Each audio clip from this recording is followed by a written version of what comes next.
Hi, ഇന്നത്തെ നമ്മുടെ video breakfast ആയിട്ടും ഡിന്നറായിട്ടും കുട്ടികളൊക്കെ സ്കൂളിൽ വരുന്ന സമയത്ത് 4 മണി ചായക്ക് കടിയായിട്ടൊക്കെ കഴിക്കാൻ പറ്റിയിട്ടുള്ള നല്ല ഹെൽത്തി ആയിട്ടുള്ള ഒരു റെസിപ്പിയാണ് കേട്ടോ. അപ്പോൾ നമുക്ക് പെട്ടെന്ന് തന്നെ ഇതെങ്ങനെയാണ് തയ്യാറാക്കുക എന്നുള്ളതൊന്ന് നോക്കാം. അപ്പോൾ ആദ്യം തന്നെ ഞാൻ ഇവിടെ ഇതുപോലൊരു ബൗൾ എടുത്തിട്ടുണ്ട്. അതിലേക്ക് നമുക്കൊരു അരക്കപ്പ് ചിരവിയ തേങ്ങ ഇട്ട് കൊടുക്കാം. അരക്കപ്പ് നിറച്ച് എടുത്തിട്ടുണ്ട് കേട്ടോ. ഇനി നമുക്കിതിലേക്കൊരു 1/4 കപ്പ് അവില് ചേർത്ത് കൊടുക്കാം. പിന്നെ ഇതിലേക്ക് മധുരത്തിന് ആവശ്യമായിട്ടുള്ള ശർക്കര പൊടിച്ചത് ചേർത്ത് കൊടുക്കാം. ഞാനിവിടെ ഒരച്ച് ശർക്കര പൊടിച്ചെടുത്തതാണ് കേട്ടോ. 1/3 കപ്പ് ശർക്കരയുണ്ട്. 1/3 കപ്പ് നിറച്ചില്ല, 1/3 കപ്പിൻ്റെ ഒരു 1/4 ഭാഗം ശർക്കരയാണുള്ളത്. അപ്പോൾ ഇതും കൂടി ചേർത്ത് കൊടുത്തിട്ട് ഇതെല്ലാം കൂടി നന്നായിട്ടൊന്ന് മിക്സ് ചെയ്ത് കൊടുക്കാം. ഒന്നുകിൽ സ്പൂൺ വെച്ചിട്ട് മിക്സ് ചെയ്ത് കൊടുക്കാം, അല്ലെങ്കിൽ കൈ വെച്ചിട്ട് ഇതുപോലെ ഒന്ന് മിക്സ് ചെയ്ത് കൊടുക്കുകയാണെന്നുണ്ടെങ്കിൽ ആ ശർക്കരയൊക്കെ ഒന്ന് മെൽറ്റായിട്ട് തേങ്ങയിലും അവിലിലൊക്കെ നന്നായിട്ട് പിടിച്ചിട്ട് കിട്ടും കേട്ടോ. പെട്ടെന്ന് മിക്സ് ആക്കിയെടുക്കാൻ പറ്റും. ഇപ്പോൾ ഇതിവിടെ നന്നായിട്ട് തന്നെ മിക്സ് ആക്കി എടുത്തിട്ടുണ്ട് കേട്ടോ. ഇനി നമുക്കിതൊരു സൈഡിലേക്ക് മാറ്റി വെക്കാം. എന്നിട്ട് ഞാൻ മറ്റൊരു ബൗൾ എടുത്തിട്ടുണ്ട്. അതിലേക്ക് നമുക്കൊരു 1/4 കപ്പ് അരിപ്പൊടി ഇട്ട് കൊടുക്കാം. അരിപ്പൊടി നമ്മൾ പത്തിരിക്കും ഇടിയപ്പത്തിനൊക്കെ എടുക്കുന്ന ആ ഒരു നൈസായിട്ടുള്ള അരിപ്പൊടിയാണ് കേട്ടോ എടുത്തിട്ടുള്ളത്. പിന്നെ ഞാനിവിടെ ഒരു ബീട്രൂട്ടിൻ്റെ പകുതി തൊലിയൊക്കെ കളഞ്ഞിട്ട് ഇതുപോലെ ചെറുതായിട്ടൊന്ന് മുറിച്ചെടുത്തിട്ടുണ്ട്. ഇനി നമുക്കിതൊന്ന് ഇതിൻ്റെ ജ്യൂസ് എടുക്കണം. അപ്പോൾ അതിന് വേണ്ടിയിട്ട് മിക്സിയുടെ ചെറിയ ജാർ എടുത്തിട്ടുണ്ട്, അതിലേക്ക് ഇട്ട് കൊടുക്കാം. പിന്നെ ജ്യൂസാക്കി എടുക്കുന്ന സമയത്ത് ഒരുപാട് വെള്ളം ചേർത്ത് കൊടുക്കരുത്. അപ്പോൾ മിക്സിയുടെ ജാറിലേക്ക് ഈ ഒരു പീസുകൾ ഇട്ട് കൊടുത്തതിന് ശേഷം ഇതിലേക്ക് ഞാൻ 1 ടേബിൾ സ്പൂൺ വെള്ളമാണ് ഒഴിച്ചു കൊടുക്കുന്നത്.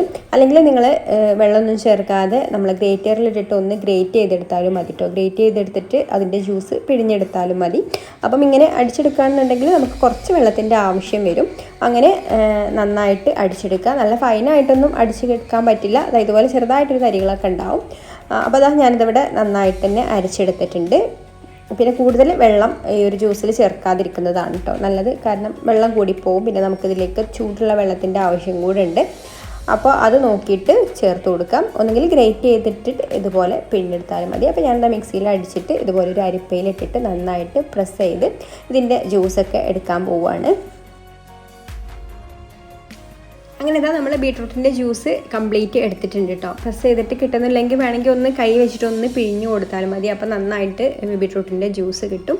പിന്നെ ബീട്രൂട്ടിൻ്റെ ജ്യൂസ് എടുക്കുമ്പോൾ വെള്ളം കുറച്ചിട്ട് തന്നെ എടുക്കുക കേട്ടോ. എന്നിട്ട് ഈ പൊടിയിലേക്ക് പാകത്തിനുള്ള ഉപ്പ് ചേർത്ത് കൊടുത്തിട്ടുണ്ട്. ഇനി നമ്മൾ ഇതിലേക്ക് ചേർത്ത് കൊടുക്കുന്നത് ബീട്രൂട്ടിൻ്റെ ജ്യൂസാണ്. അതും കൂടി ചേർത്ത് കൊടുത്തിട്ട് ഇളക്കി കൊടുക്കാം.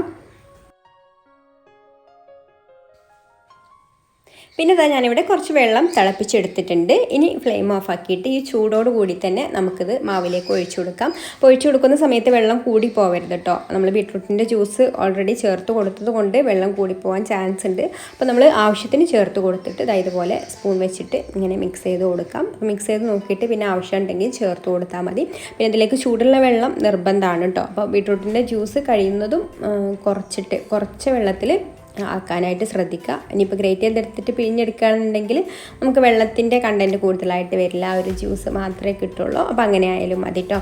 അപ്പോൾ ആവശ്യത്തിന് വെള്ളം ഇതുപോലെ കുറേശ്ശെ ചേർത്ത് കൊടുത്തിട്ട് ഇങ്ങനെ മിക്സ് ചെയ്ത് കൊടുക്കാം. എന്നിട്ട് നമ്മൾ കൈ വെച്ചിട്ട് ഇത് നന്നായിട്ടൊന്ന് കുഴച്ചെടുക്കാം. കുഴച്ച് നല്ല സോഫ്റ്റ് ആയിട്ടുള്ള ഒരു മാവാക്കി എടുക്കണം.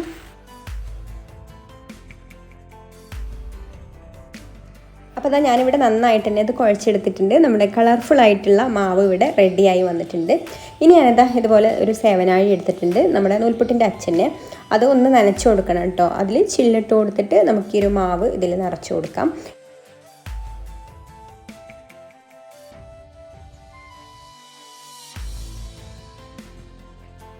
ഇനി ഇതുപോലൊരു പീസ് വാഴയില വാട്ടിയെടുത്തിട്ടുണ്ട്.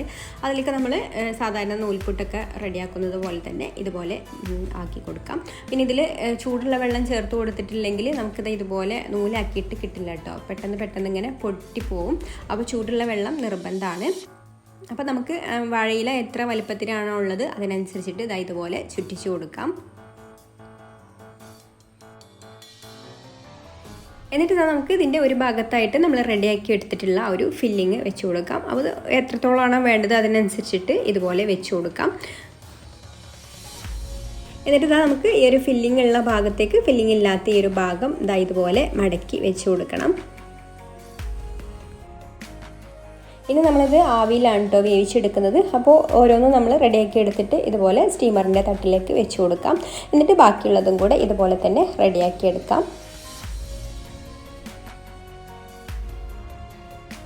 ഇനി പാത്രത്തിൽ വെള്ളം വെച്ച് കൊടുത്തിട്ട് ഒന്ന് തിളച്ച് വന്നിട്ടുണ്ട്. അതിൻ്റെ മുകളിൽ നമ്മുടെ ഈ ഒരു സ്റ്റീമറിൻ്റെ തട്ട് വെച്ച് കൊടുത്ത് അടച്ച് വെച്ച് ഒരു 10 മിനിറ്റ് ഇതൊന്ന് ആവിയേറ്റിയെടുക്കാം.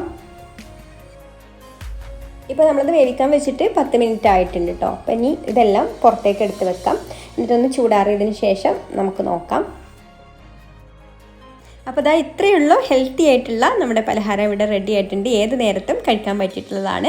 അപ്പോൾ എല്ലാവർക്കും ഈ ഒരു റെസിപ്പി ഇഷ്ടമായിട്ടുണ്ടാവുമെന്ന് വിചാരിക്കുന്നു. ഇഷ്ടമായിട്ടുണ്ടെങ്കിൽ ഒന്ന് ലൈക്ക് ചെയ്യുക, ഷെയർ ചെയ്യുക, നിങ്ങളുടെ അഭിപ്രായങ്ങളൊക്കെ താഴെ കമൻറ്റ് ചെയ്യാം. പിന്നെ ഈ ചാനൽ സബ്സ്ക്രൈബ് ചെയ്യാതെ കാണുന്ന കൂട്ടുകാർ ഒന്ന് സബ്സ്ക്രൈബും കൂടെ ചെയ്തിട്ട് സപ്പോർട്ട് ചെയ്യണേ. അപ്പോൾ ഇനി മറ്റൊരു നല്ല റെസിപ്പിയുമായിട്ട് അടുത്ത വീഡിയോയിൽ കാണാം. താങ്ക്